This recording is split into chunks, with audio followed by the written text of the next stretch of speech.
نبی کریم صلی اللہ علیہ وسلم نے فرمایا، جو شخص وضو کرے اسے چاہیے کہ ناک صاف کرے، اور جو پتھر سے استنجا کرے اسے چاہیے کہ طاق عدد یعنی 1، 3 یا 5 ہی سے کرے۔ صحیح بخاری حدیث نمبر 161۔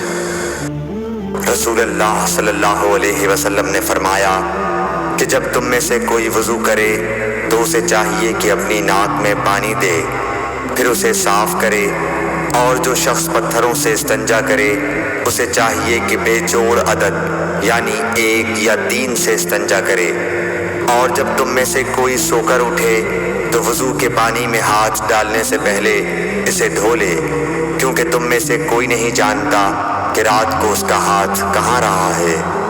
صحیح بخاری حدیث نمبر 162۔ عبداللہ بن عمر رضی اللہ تعالی عنہ کہتے ہیں کہ ایک مرتبہ رسول اللہ صلی اللہ علیہ وسلم ایک سفر میں ہم سے پیچھے رہ گئے، پھر تھوڑی دیر بعد آپ صلی اللہ علیہ وسلم نے ہم کو پا لیا اور عصر کا وقت آ پہنچا تھا۔ ہم وضو کرنے لگے اور اچھی طرح پاؤں دھونے کے بجائے جلدی میں ہم پاؤں پر مسح کرنے لگے۔ آپ صلی اللہ علیہ وسلم نے فرمایا، ایڑیوں کے لیے آگ کا عذاب ہے، 2 مرتبہ یا 3 مرتبہ فرمایا۔ صحیح بخاری حدیث نمبر 163۔